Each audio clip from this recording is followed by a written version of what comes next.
नमस्कार friends, welcome to you all. तो आज हम बात करेंगे राहु फॉर एरीज़, यानी कि एरीज़ की कुंडली में राहु को कैसे देखें। वैसे तो दोस्तों मैंने राहु के ऊपर काफ़ी वीडियोस दे रखे हैं, राहु मेलेफिक बेनिफिक करके हर एक लग्न के ऊपर, बट वो थियोरेटिकल था और काफ़ी लोगों ने मिसअंडरस्टैंड भी किया, मुझे कमेंट भी आए। तो आज थोड़ा सा इसको प्रैक्टिकली मैं लेने की कोशिश कर रहा हूँ। तो अगर ये वीडियो अच्छा लगे, आप लोग को अगर पसंद आए, आपके लाइक्स अच्छे आए, आपके कमेंट्स अच्छे आए, तो श्योरली इस सीरीज़ को मैं आगे बढ़ाऊँगा। अदरवाइज़ देखते हैं। तो फ़िलहाल आज इसको मैं स्टार्ट कर रहा हूँ। राहु एरीज़ के लिए कैसे देखना है और किस अवस्था में क्या रिज़ल्ट देगा, इसके बारे में आज हम बात करेंगे। So friends, Rahu for Aries ये हमारा टॉपिक है। तो सबसे पहले आगे बढ़ने से पहले कुछ चीज़ें हमें इम्पॉर्टेंटली समझनी पड़ेंगी। जैसे कि हमें ये देखना है यहाँ पे कि सबसे इम्पॉर्टेंट पॉइंट जो मैंने स्टार मार्क की हुई है, आप देख सकते हैं, ये sun moon should be a strong, यानी कि सूर्य और चंद्रमा आपके कुंडली में, यानी कि पाप प्रभाव में नहीं हो। पाप प्रभाव यानी कि सैटर्न के साथ ना हो, या राहु के साथ ना हो, या राहु सैटर्न से एस्पेक्टेड ना हो डायरेक्टली। तो ये जो पाप प्रभाव में होना होता है सूर्य या चंद्रमा का, तो अगर वो नहीं है, और सबसे अच्छी बात ये होती है जैसे कि अगर आपका जन्म शुक्ल पक्ष में हुआ है तो चंद्रमा थोड़ा स्ट्रॉन्ग माना जाता है एज़ कम्पेयर टू कृष्ण पक्ष। तो सूर्य और चंद्रमा की स्थिति अच्छी है। स्थिति अच्छी कैसे होती है? सूर्य चंद्रमा ज़्यादातर केंद्र भाव, जैसे कि केंद्र भाव देख सकते हैं जहाँ मैं टिक कर रहा हूँ, ये सारे 4 भाव केंद्र होते हैं, और त्रिकोण 5वां और 9वां ये केंद्र भाव है। अगर यहाँ पे चंद्रमा बैठता है तो काफ़ी अच्छे रिजल्ट्स मिलते हैं चंद्रमा के लिए। जैसे कि यहाँ पे मैंने कह दिया इन सब जगहों पे, ये राहु की पिक्चर है, इसे इग्नोर करिएगा प्लीज़। और त्रिकोण भाव में इन सब जगहों पे सूर्य चंद्रमा ऑलमोस्ट अच्छे रिजल्ट्स देते हैं, मतलब इनका एक तरह से स्ट्रॉन्ग भी माने जाते हैं। अब इसमें पाया एस्ट्रोलॉजी मत लगाइएगा फ़िलहाल के लिए, जैसे कि चौथे भाव में आप कहेंगे कि लोहा पाया है, फ़िलहाल उसको छोड़ दीजिएगा। चंद्रमा अगर चौथे में बैठ रहा है तो वो सब आप फ़िलहाल उसको दूर रखिएगा। इसको आप इनिशियली समझिए कि अगर जितने भी, जैसे कि सूर्य चंद्रमा अगर उनकी स्थिति अच्छी होती है, केंद्र या त्रिकोण में होते हैं वो, तो अच्छे रिजल्ट्स देते हैं। फ़िलहाल इतना समझ के चलिए। और चंद्रमा डेबिलिटेटेड ना होगी, चंद्रमा अगर यहाँ बैठेगा यानी स्कॉर्पियो राशि में वो नीच का माना जाता है, तो यहाँ पे बैठना, और वैसे भी चंद्रमा 8वें भाव में अच्छा रिजल्ट नहीं देता है, ठीक है। तो ये समझ के लेना है। सूर्य चंद्रमा यहाँ पे इन सब भाव में, जो त्रिक भाव में बता रहा हूँ, इन सब जगहों पे बहुत अच्छा रिजल्ट नहीं देते हैं। जैसे कि तीसरा, छठा, 8वां, 12वां स्थान पे सूर्य एक बार तीसरे में अच्छा रिजल्ट देगा, बट चंद्रमा नहीं उतना रिजल्ट अच्छा देता है। चंद्रमा जो है, जो मैंने बताया केंद्र, तो सूर्य और चंद्रमा की स्थिति अगर आपके चार्ट में अच्छी है तो ऑलमोस्ट एक काफ़ी सारे नेगेटिव इफ़ेक्ट, यानी कि राहु अगर आपके चार्ट में ख़राब भी है तो काफ़ी हद तक उसके इफ़ेक्ट को कम करता है, आपको बता दूँ। उसके बाद ये लाइन बहुत इंपॉर्टेंट है, any planet can give good और bad result through, can't give good और bad result throughout the dasha transit is also important in the way. देखिए, कोई भी दशा अच्छी हो या बुरी हो, जैसे राहु की, जिसके लिए राहु अच्छा है, तो ऐसा नहीं कि थ्रू आउट द दशा उसको बहुत अच्छा ही रिज़ल्ट मिलेगा ऑल द वे लाइफ में, प्रोफेशनली, पर्सनल लेवल पे, हर एक लेवल पे उसका सब अच्छा ही होगा, ऐसा नहीं होता। और ऐसा भी नहीं कि किसी का राहु ख़राब है तो थ्रू आउट द दशा बेचारा भुगतता ही रहेगा, परेशान ही रहेगा, फेलियर्स ही मिलेंगे, ऐसा नहीं होता है। देखिए, ट्रांजिट जो होता है वो बहुत इम्पॉर्टेंट होता है। ये ट्रांजिट यानी कि आपकी, मान लीजिए कोई ख़राब ग्रह की दशा चल रही है और उस वक्त ट्रांजिट भी ख़राब चल रहा है आपकी लग्न कुंडली के लिए, तब जाके स्थिति ज़्यादा ख़राब होती है और आपके जीवन में कुछ ज़्यादा ही इंटेंस बुरा रिज़ल्ट मिलता है। सेम फॉर द, अगर वाइस वर्सा अच्छे रिज़ल्ट के लिए भी, कैसे कि अगर ट्रांजिट अच्छा चल रहा है और आपकी दशा अच्छी चल रही, तो आपके जीवन में सब कुछ अच्छा घटित होता है। हाँ, हालांकि जैसे कि अच्छी दशा है तो आपको राइज़ होने में इजी होता है, आपके जीवन में सक्सेस इजी आता है, थोड़ा सा फ्लो ऑफ इनकम बोल दो, हर एक लाइफ के जो भी आयाम हैं जहाँ पे आप अपने आप को पर्सनल, प्रोफेशनल, हर एक आयाम में आप अपने आप को ईज़िली सफल कर सकते हो, यानी कि सक्सेस कर सकते हो, अचीवमेंट पा सकते हो। वहीं पे बैड दशा जब चलती, खराब दशा चलती, खराब दशा यानी कि जैसे कि त्रिक भाव के स्वामियों की जब दशा अगर चलेगी 6, 8, 12 यानी कि यह 6, 8, 12 के जो भी प्लैनेट हैं आपके, उनकी दशा जब चलेगी तो थोड़ा दिक्कत लाइफ में अक्सर आती है, क्योंकि ये त्रिक भाव हैं। इनमें जो चीज़ें, ये जो चीज़ों को, ये जो एट्रीब्यूट्स ये दिखाते हैं वो लाइफ में परेशानियों वाले एट्रीब्यूट्स हैं। जैसे छठा जो है ऋण, रोग, कर्जा, शत्रु, इसमें अच्छी चीज़ विल पावर है। अभी 8वां घर आप देख रहे हैं, 8वां घर आपको पता है डेथ से रिलेटेड है, सडन सर्जरीज आ जाती हैं। अच्छी बात अगर इसमें देखने जाएँ तो कुछ ऐसा धन या फिर कुछ ऐसी चीज़ें, कुछ ऐसे रिवॉर्ड्स आपको मिल सकते हैं जो जिसके लिए आपने कुछ भी नहीं प्रयत्न किया, जो आपके कर्म से नहीं मिल रहा है आपको। 12वां घर हर तरह का लॉस है, लेकिन अच्छा देखने जाता है, अब्रॉड सेटलमेंट दिखाता है, अब्रॉड से कमाई दिखाता है, अब्रॉड से आपको बेनिफिट दिखाता है। तो ऐसा हर एक, कोई भी भाव पूरी तरह से बुरा या अच्छा नहीं हो सकता कभी भी। तो अभी आप पॉइंट पे आ जाते हैं, जैसे कि अब ये सारी चीज़ें आपने समझ ली हैं, तो अब मेन मुद्दे पे आते हैं कैसे देखना है चार्ट को। दोस्तों सबसे पहले समझ लीजिए, देखिए फंक्शनल मेलेफिक मरकुरी मैंने मेंशन किया हुआ है, और ये ये मिस्टेक है यहाँ पे, ये मरकुरी नहीं, ये होगा मार्स। क्योंकि देखिए यहाँ पे त्रिक भाव जो होता है, मूल त्रिकोण साइन है ये मरकुरी की, जो कि छठे भाव में आ रही है, और ये है सम राशि मंगल देव की, जो कि लग्नेश है। लग्नेश अशुभ नहीं होते, हम हमेशा जानते हैं, लेकिन एक चीज़ याद रखिए, क्या कोई ऐसा कह दे, कोई भी ऐसा एस्ट्रोलॉजर है आपको ऐसा कह देगा कि जो जिनके कुंडलियों में लग्नेश ही छठे 8वें के स्वामी होते हैं, और अक्सर मेष लग्न की कुंडली हो, शुक्र की कुंडली और मंगल की कुंडली में आपको ये मिलेगा। अब ये मेष लग्न की कुंडली में मंगल देवता लग्नेश होके अष्टमेश भी हैं, यहाँ पे वो पंचमालव योग बना भी दें अगर, तो कि जैसे कि मान लीजिए यहाँ पे अगर मंगल बैठ जाए तो यहाँ पे मंगल बैठ जाए तो रोचक योग बनेगा। मैंने मालक योग बोला, यहाँ पे रोचक योग जो बनेगा मंगल का, तो आपको क्या लगता है ये बहुत अच्छे रिजल्ट देगा। हाँ, रिजल्ट एक हद तक बेहतर देगा, यहाँ भी बन सकता है रोचक योग, यहाँ भी बन सकता है रोचक योग। यहाँ का 10th हाउस का जो रोचक योग होगा मेरे ख्याल से वो ज़्यादा बेहतर रिजल्ट देगा एज़ कम्पेयर टू, यहाँ पे ज़्यादा अच्छा रिजल्ट मिलेगा। इस तरह से है। बट 8वें का स्वामी है, तो ये चीज़ हमें नहीं भूलना है कि 8वें का रिजल्ट भी मंगल देवता देंगे। तो जब भी हम राहु को चेक करते हैं,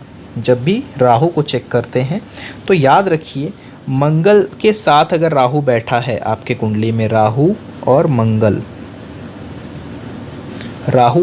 अगर आपकी कुंडली में साथ में बैठे हैं, कहाँ मैं आपको बता दूं, अगर जैसे कि इस भाव में बैठे हैं, इस भाव में बैठे हैं, इस भाव में बैठे हैं, चौथे में बैठे हैं, 7वें में बैठे हैं, इन सब भाव में अगर वो बैठे हैं तो कहीं ना कहीं आपको वो अड़चन परेशानियाँ, इवन 2nd हाउस में भी वो अड़चन और परेशानियाँ ज़रूर देंगे।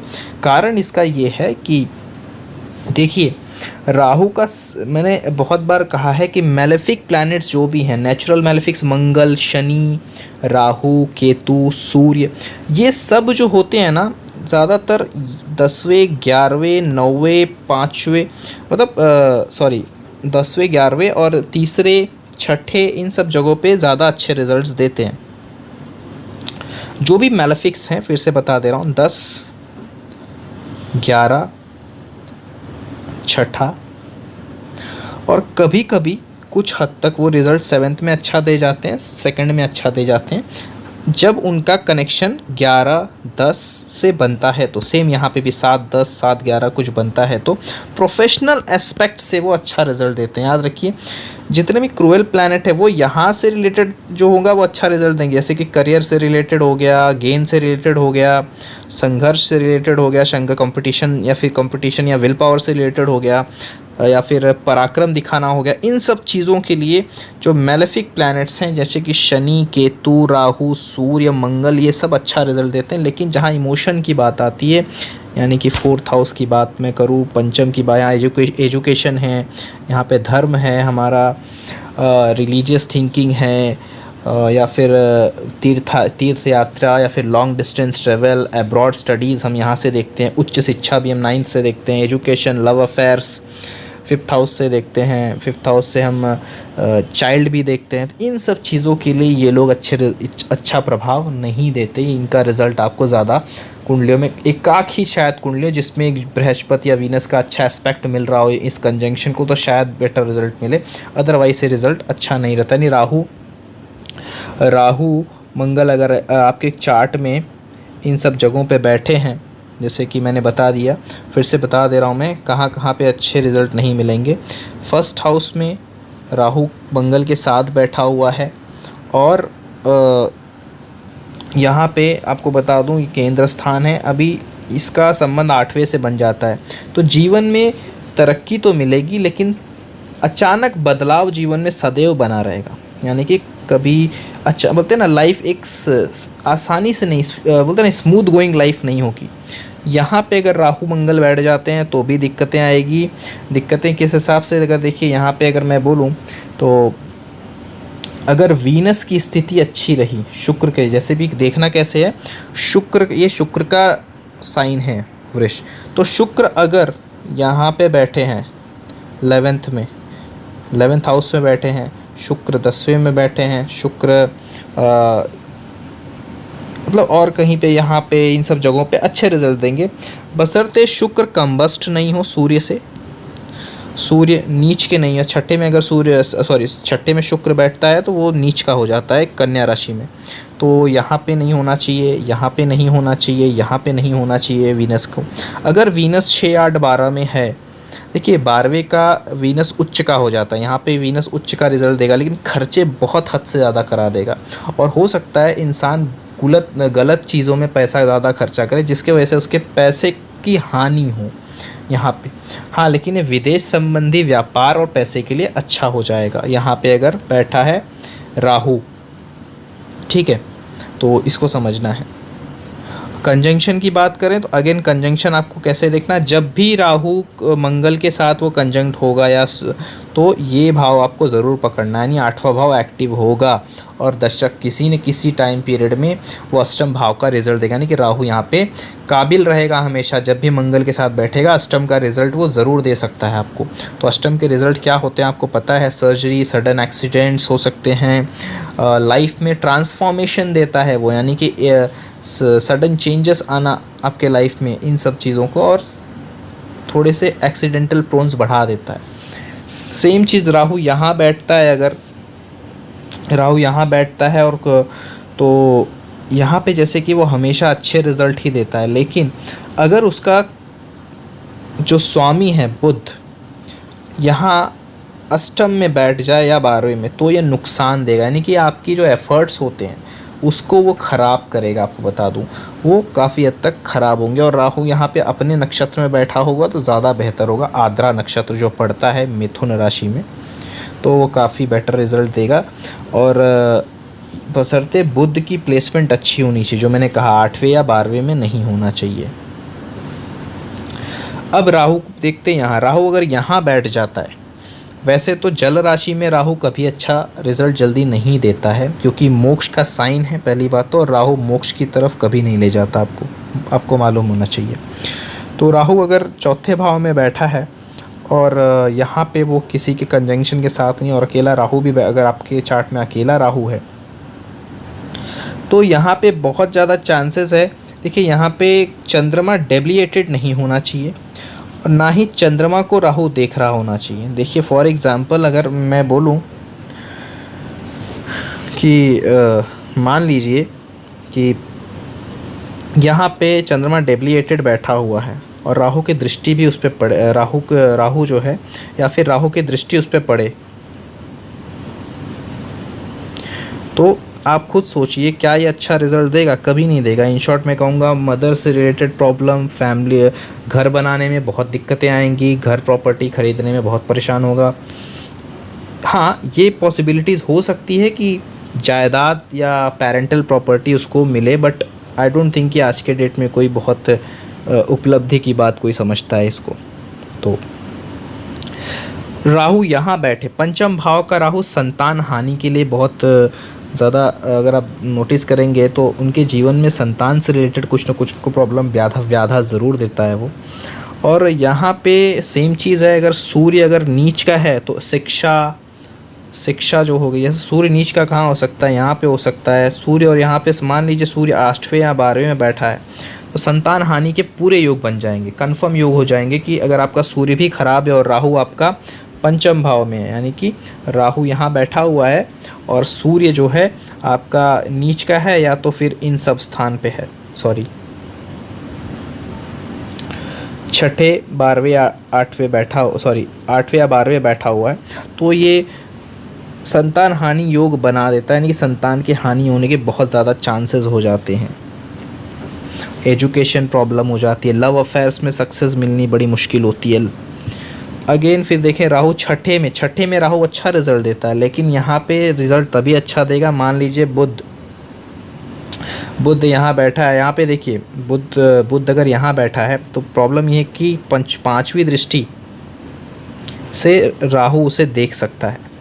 तो ये एक लॉजिक है कि अगर राहु जिस भाव में बैठा है, भाव स्वामी को अगर वो देखने भी लगे, यानी कि राहु की दृष्टि भाव स्वामी पे हो, तो ये थोड़ा एक हद तक अच्छा नहीं माना जाता। यहाँ पे कॉम्बिनेशन 6-10 का है, तो मैं कहूँगा एक प्रोफेशन के लिए या कंपटीशन के लिए ये अच्छा हो जाता है। जीवन में संघर्ष के बाद उसको जीत मिलेगी, जीवन में संघर्ष के बाद वो उसे सक्सेस मिलेगी।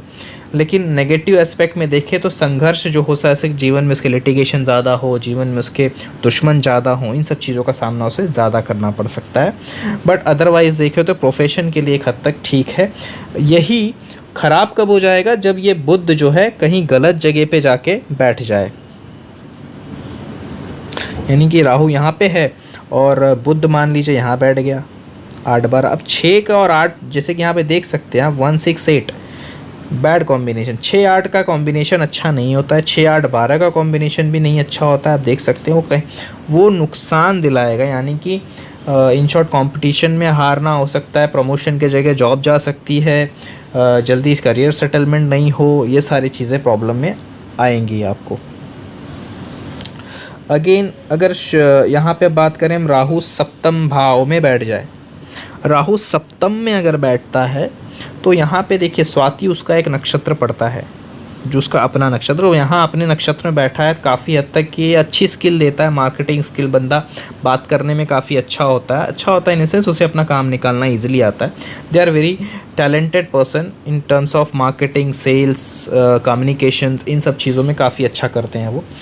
लेकिन यहाँ पे देखिए जैसे मैंने कहा मैरिड लाइफ, रिलेशनशिप, इमोशन, इन सब चीज़ों को ये सब प्लैनेट जो नेचुरल मैलेफिक प्लैनेट है बहुत ज़्यादा सपोर्ट नहीं करते, तो बहुत हद तक ये शादी की लाइफ को ख़राब कर सकता है। अगेन हमें शुक्र को देखना चाहिए कि शुक्र की स्थिति क्या है। अगर शुक्र की स्थिति भी ख़राब है, शुक्र 8-12 में कहीं पड़ा हुआ है, या शुक्र यहाँ पे आके नीच का हो गया छठे भाव में, तो ये 100% दिखाता है कि आपकी शादी की लाइफ में पक्का कहीं ना कहीं प्रॉब्लम आएगी, पार्टनरशिप आपकी नहीं टिकेगी, इन सब चीज़ों से रिलेटेड आपको जीवन में आएगा। और सोशल यानी कि समाज में भी कहीं ना कहीं आपका नाम ज़रूर ख़राब होगा, लोग आपको अलग भाव से देखेंगे, कुछ ऐसे इंसिडेंट हो सकते हैं।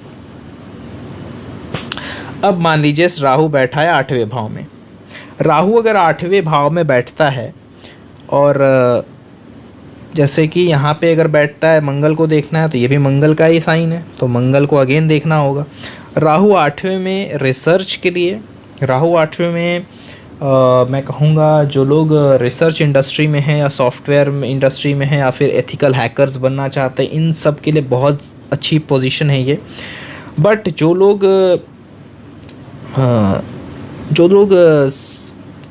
बहुत ही हाई रिस्क जोन में रहते हैं, जैसे कि जो लोग फायर सेफ्टी के लिए काम करते हैं या फिर जो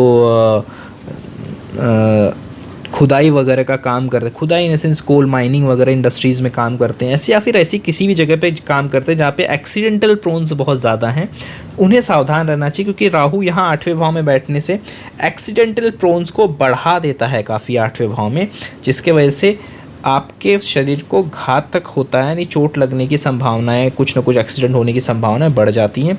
और अगर इसमें मंगल साथ में बैठा हो तो ये संभावनाएं दुगनी तिगुनी हो जाती है। मंगल बैठ जाए या बुध भी यहाँ पे बैठेगा 6-8 कर देगा, यानी कुछ ऐसी, यानी मान लीजिए अगर बुध के साथ राहु यहाँ बैठ गया तो कुछ ऐसी डिजीज़ दे देगा आपको जो लाइफ टाइम तक आप धोते रहो, कुछ ऐसी प्रॉब्लम क्रिएट कर देगा, कोई ऐसा कर्ज दे देगा जो बहुत दिन तक आप पे चलता रहे, कोई लिटिगेशन बहुत लंबी चलती रहे, ऐसी चीज़ें आपको दे सकता है अगर बुध के साथ बैठ जाए। अगर मंगल के साथ बैठा, जैसे मैंने बताया, एक्सीडेंटल प्रोस डबल हो जाएंगे, यानी कि चोट लगने की 100% संभावनाएं हो जाएगी।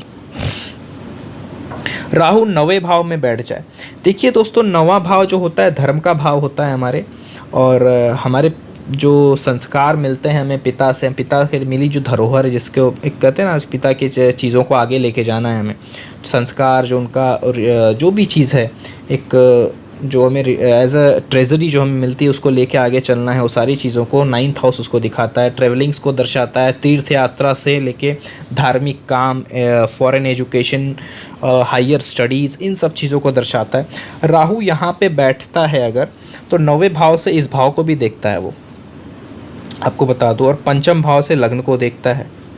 और इस वजह से मैं कहूँगा कि कहीं न कहीं यहाँ पे बैठना राहु का, वैसे तो देखिए धनु राशि और 9वां भाव राहु के लिए मृत्यु स्थान माना जाता है। यहाँ पे राहु बोलते हैं, यहाँ पे राहु कुछ देखिए, राहु जो है यहाँ पे कुछ खास प्रभाव नहीं देता, इन शॉर्ट ना नेगेटिव ना, इन शॉर्ट मैं तो ज़्यादातर कुछ देखा नहीं हूँ कि बहुत ज़्यादा बुरा प्रभाव देता है 9वें भाव में। अगर धनु राशि में बैठा, धनु राशि में आप एक बार नोटिस कीजिएगा, कोई भी मैलेफिक प्लैनेट्स बहुत ज़्यादा बुरे रिजल्ट देते हुए नहीं नज़र आएंगे। तो एक हद तक रिजल्ट देते हैं, बुरा रिजल्ट देते हैं, लेकिन ज़्यादा नहीं। मैं यहाँ कहूँगा, यहाँ 9th हाउस में बैठ के राहु क्या करा सकता है, जाति परिवर्तन करा सकता है। आप अपने धर्म के खिलाफ कुछ, हो सकता है कोई लेख लिख दो, ऐसा कुछ ऐसा राइटअप लिख दो आपके धर्म में, एक something related to dharma, but in other way कहीं ना कहीं आप उसके खिलाफ जा रहे हो, या उसमें आप कुछ करेक्शन करने की कोशिश करोगे। जात बोलते हैं ना, इंटरकास्ट मैरिज कर सकता है बंदा, और ऐसी कुछ चीज़ें आप देख सकते हो, समथिंग रिलेटेड टू उसके फैमिली, रिलीजन, या फिर कुछ तो भी हट के, अपने कास्ट से हट के वो कुछ ना कुछ करेगा। सेम चीज़ राहु यहाँ जब बैठता है 7वें में, तो भी ये चांसेस होते हैं कि बंदा आउट ऑफ द कास्ट जाके शादी करे। चलिए देखते हैं अभी। राहु 10th भाव सबसे अच्छी स्थिति मानी जाती है 10th भाव में, और मकर राशि ऐसी राशि है कि जहाँ पे राहु काफ़ी अच्छा परफॉर्म करता है। देखिए एक चीज़ मैं आपको बता दूं, यहाँ परफॉर्म ज़रूर करता है। यहाँ पे नक्षत्र पड़ते हैं सूर्य और चंद्रमा के, और सूर्य चंद्रमा जहाँ जहाँ नक्षत्र पड़ते हैं आपको बता देता हूँ। सूर्य चंद्रमा का नक्षत्र यहाँ भी पड़ेगा, सूर्य चंद्रमा का यहाँ नक्षत्र, सूर्य चंद्रमा का नक्षत्र यहाँ भी पड़ेगा। इन 3 स्थान पे सूर्य चंद्रमा का नक्षत्र पड़ेगा। और राहु अगर सूर्य चंद्रमा के सूर्य या चंद्रमा किसी के भी एक के नक्षत्र में होगा, और उसकी सिचुएशन, चाहे सूर्य चाहे चंद्रमा, जिसके भी नक्षत्र में, मान लीजिए चंद्रमा के नक्षत्र में है तो चंद्रमा की हालत अच्छी होनी चाहिए, या फिर सूर्य के नक्षत्र में सूर्य की हालत अच्छी होनी चाहिए, तो ही उसके रिजल्ट बहुत अच्छे मिल पाएंगे आपको। अदरवाइज रिजल्ट थोड़े परेशान करने वाले होंगे। मान लीजिए 10वें भाव की बात करूँ, राहु बैठा है 10वें भाव में, और बैठा हुआ है वो यहाँ पे, जैसे सूर्य का नक्षत्र पड़ता है, मैंने कहा तो सूर्य के नक्षत्र में अगर वो है, और सूर्य जो है मान लीजिए 8वें या 12वें बैठा है, या फिर नीच का होके बैठा है, तो थोड़ा सा करियर सेटलमेंट होने में दिक्कत होगी, ये चीज़ ध्यान दीजिएगा। तो और साथ ही साथ शनि, ये साइन किसका है, शनि का, शनि की भी प्लेसमेंट देखनी पड़ेगी, शनि 8-12 में ना हो। हालांकि शनि अगर 8 में बैठेंगे तो भी वो दृष्टि देंगे, करियर सेटलमेंट तो होगा, लेकिन वही चीज़ हो जाती है कि काफ़ी लेट होगा, शनि डिले से कराएगा हर एक चीज़। और 8वें में शनि का बैठना ऑलमोस्ट चार्ट को बांध देता है, इन सब भाव को दृष्टि देता है शनि। तो सबसे इम्पोर्टेंट हिस्सा हमारा वेल्थ, उसके बाद हमारा प्रेम संबंध, हमारे बच्चे, इन सब चीज़ों को वो इफ़ेक्ट करता है। तो शनि का 8वें में बैठना इज़ ऑलरेडी नॉट गुड, और वो राहु 10वें में बैठा हो और उस वक्त शनि 8वें में हो, तो करियर सेटलमेंट बहुत देरी से होती है, बहुत प्रॉब्लम होती है बंदे को करियर सेटल करने में। और एक चीज़, ऐसे बंदे को थोड़ा सा बोलते हैं ना, घस के ऊपर आना पड़ता है, यानी कि छोटा काम करके, मतलब एक बेस से स्टार्ट करके वो बंदा ऊपर उठता है।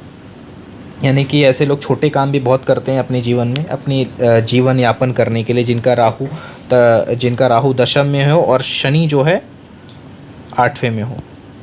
और सेम चीज़ अगर शनि 12वें में हो, सेम चीज़ अगर 12वें में शनि बैठा हो, तो भी वही दिक्कतें आती हैं, जॉब का छूटना, करियर चेंज होना, बार बार अपनी अलग अलग, बार बार वो अपना लाइन चेंज कर देगा, बिज़नेस लाइन या जॉब की लाइन चेंज कर देना, कंपनी चेंज करना, ये उसके जीवन में चलता रहता है। फिर राहु अगर 11वें में बैठा है, जहाँ पे उसका सतभीष नक्षत्र पड़ेगा, बता दूँ, अगर वहाँ बैठा है तो काफ़ी हद तक बेहतर रिजल्ट देगा। हालांकि ये फिलोसॉफिकल साइड ऑफ राहु को ज़्यादा दर्शाता है, ये जो साइन है।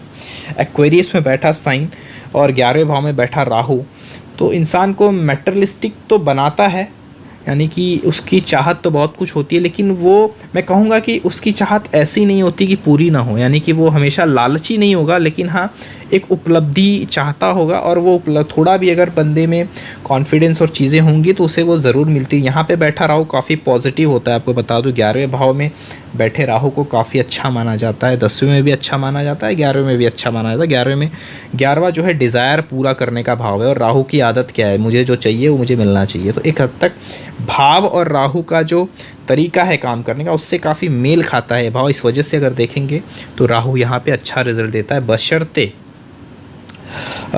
यहाँ पे जैसे कि आपको बता दूँ यहाँ पे मंगल का भी नक्षत्र पड़ेगा, और यहाँ पे जैसे मैंने बताया राहु का अपना नक्षत्र तो पड़ ही रहा है, गुरु का भी नक्षत्र पड़ेगा। तो अगर वो अपने नक्षत्र में बैठा होगा तो ज़्यादा बेटर रिजल्ट देगा और अगर मंगल के नक्षत्र में बैठा होगा तो भी अच्छा रिजल्ट देगा, यानी कि 1-8-11 का संबंध बनेगा। जैसे 1-11 का संबंध देख सकते हैं गुड कॉम्बिनेशन में, तो 1-8-11 का संबंध भी बनेगा तो वो भी अच्छा ही रहेगा, यानी कि आदमी तो खुद जो चाहेगा जीवन में उसे वो तो मिलेगा ही, साथ ही साथ उसे बहुत सारी ऐसी चीज़ें भी मिलेंगी जिसके लिए उसने कुछ खास किया नहीं है, इन शॉर्ट उसके मेहनत का नहीं है। राहु, अब बात करते हैं 12वां स्थान, लास्ट स्थान जो है राहु का। राहु 12वें स्थान पे क्या रिजल्ट देगा दोस्तों? राहु 12वें स्थान पे एक्चुअली बहुत अच्छा नहीं माना गया है, आपको सच कहूँ तो। यहाँ पे बैठा राहु थोड़ा परेशानियाँ ज़्यादा देता है, अगर उसको जैसे कि यहाँ पे अब मैं आपको बता दूँ, यहाँ पे बुध का नक्षत्र भी है। अगर बुध के नक्षत्र में यहाँ राहु बैठा है तो उसका संबंध जो होता है 6-12 का संबंध बन जाता है, जो कि आप देख सकते हो 6-12 बैड कॉम्बिनेशन में आता है। आपको दिखा दे रहा हूँ मैं पे 12-6-6-12, ये किसी भी ये 6-12 का जो कॉम्बिनेशन है, यानी कि दो त्रिभाव जब आपस में मिलते हैं और राहु वहाँ पे अगर है तो वो भयानक नुकसान कराता है किसी भी, यानी कि अब छठा भाव क्या है, डिजीज़ के द्वारा हॉस्पिटलाइजेशन का खर्चा करा देना, क्योंकि हाउस ऑफ लॉस है 12th हाउस। यहाँ किसी न किसी वजह से आपका व्यय होगा, लिटिगेशन में आपका अननेसेसरी कुछ पैसे जाना, किसी न किसी लिटिगेशन में फंस जाना, जेल जाने तक की संभावना आना, इन सारी चीज़ों के लिए राहु अगर 12वें भाव में है बैठा है तो वो अच्छा नहीं होता। तो ये एक डेंजरस सिचुएशन होती है राहु को अगर वो मरकुरी के नक्षत्र में बैठा है। उसके बाद हमें ये देखना है कि बृहस्पति की कंडीशनिंग क्या है, बृहस्पति कहाँ बैठा हुआ है। तो बृहस्पति इस कुंडली में जैसे कि भाग्य भाव का स्वामी तो है, लेकिन ये हमें नहीं भूलना चाहिए कि वो 12 भाव का स्वामी भी। तो अगर बृहस्पति यहाँ कहीं भी 8वें या छठे में चला गया तो अगेन वही रिज़ल्ट मिलेगा जो मैं अभी थोड़ी देर पहले आपको बता रहा था, कोई अच्छे खास रिज़ल्ट। बिकॉज अगर बृहस्पति यहाँ बैठेगा तो उसके साथ केतु भी रहेगा, छठे भाव में अगर वो बैठता भी है तो केतु साथ में बैठेगा उसके, तो ऑलमोस्ट चंडाल योग यहाँ भी बन जाएगा उसका। अच्छे रिज़ल्ट जुपिटर के जो मिलने होंगे, भाग्य भाव भी ख़राब होगा और काफ़ी अच्छे रिज़ल्ट्स नहीं मिल पाएंगे, मेरा कहने का मतलब यही है। तो राहु मैंने आपको हर एक भाव में कैसे रिज़ल्ट देता है मैंने आपको बता दिया। अगर वीडियो अच्छा लगे तो लाइक ज़रूर कीजिएगा और चैनल को सब्सक्राइब कीजिएगा। अगर ये चीज़ आपको अच्छा लगा तो अगर आपकी डिमांड होगी, आपके कमेंट अच्छे आएंगे, श्योरली मैं इसके आगे के वीडियोज़ बनाऊँगा हर एक लग्न के लिए, इस तरह से डिटेल्ड वीडियो मैं बनाऊँगा। तो दोस्तों प्लीज़ ज़रूर बताइएगा कि आपको कैसा लगा। और एक वन मोर थिंग लास्ट ज़रूर सुन के जाइए, पावर ऑफ 6-10-11। देखिए ये आज के एक जैसे कि एस्ट्रोलॉजी जो हमारी शास्त्र थी वो बहुत पुरानी शास्त्र थी, यानी कि मैं कहूँ कि आज की दुनिया में मुझे नहीं लगता जो सबसे शुभ भाव हैं 5 और 9, 5वां ज्ञान का, ये ऊंची विद्या का, ये भी विद्या का है। उसके बाद ये हमारे इस जन्म के पुण्य कर्मों का फल जो है अपने कलेक्ट कर रहा है और ये हमें पिछले जन्म के जो अच्छे कर्म है उससे रिज़ल्ट दे रहा है। एक तरह से ऐसा माना जाता है कि 5वां भाव जो होता है हमारे पूर्व जन्म के अच्छे कर्मों का रिज़ल्ट देता है। लेकिन जिस ज़माने में ये ये एस्ट्रोलॉजी की बात हम करें, ये जो विद्या है ये काफ़ी पुरानी है और आज के डेट में हम लोग ज्ञान से ज़्यादा पैसा, स्टेटस और कंपटीशन में लगे हुए हैं। अब ध्यान से सोचिएगा, आपके इर्द गिर्द जो हैं या फिर आप जो लोग वीडियो देख रहे हैं, कहीं ना कहीं आपके जीवन, आप वीडियो क्यों देख रहे हैं कि मेरे पास पैसा कैसा होगा, जॉब कैसी होगी, करियर कैसा होगा, रिलेशनशिप कैसा होगा। दुनिया इसमें ही ज़्यादा इन सब ये इतने ही भाव में ज़्यादा परेशान है जहाँ तक मैं देखता हूँ। कोई किसी को धर्म से कोई लेना देना नहीं है। फ़िलहाल जो धर्म के नाम पे चल रहा है वो तो आपको पता ही है। फ़िलहाल किसी को रिलीजियस के हिसाब से देखो तो मुझे कुछ ऐसा दिखता नहीं है। एजुकेशन, हाँ, पढ़ाई लोग इसलिए करना चाहते हैं बिकॉज़ लोगों को एजुकेटेड दिखना है और एक सक्सेस अननेसेसरी वापस वहीं पे आ जाते हो आप कि आपको कंपटीशन में जाना है, स्टेटस अच्छा होना चाहिए, जो चाहिए जीवन में वो मिलना चाहिए, प्राप्ति होनी चाहिए। तो 6, 10, 11 आज की दुनिया में बहुत इम्पॉर्टेंट है और इसको हम लोग इग्नोर नहीं कर सकते किसी भी हालत में। तो मेरा यही कहना है कि ये जो मैंने आपको कॉम्बिनेशंस दिए इसे आप आजमाइए कि आप राहु आपके चार्ट में क्या कॉम्बिनेशन बना रहा है और मुझे ज़रूर कमेंट करिएगा। और ये चीज़ जो मैंने बताई सन से रिलेटेड और ये दशा से रिलेटेड, ये बहुत इंपॉर्टेंट है। बिना ये एक सूत्र है, मैं कहूँगा बिना इसके एस्ट्रोलॉजी अगर आप राहु का देख रहे हैं और बोलें कि यार मेरे में तो अच्छा चल रहा है, मेरे में बुरा नहीं चल रहा है, मेरे में बुरा चल रहा है, तो जैसे मैंने कहा ट्रांजिट बहुत इंपॉर्टेंट होता है।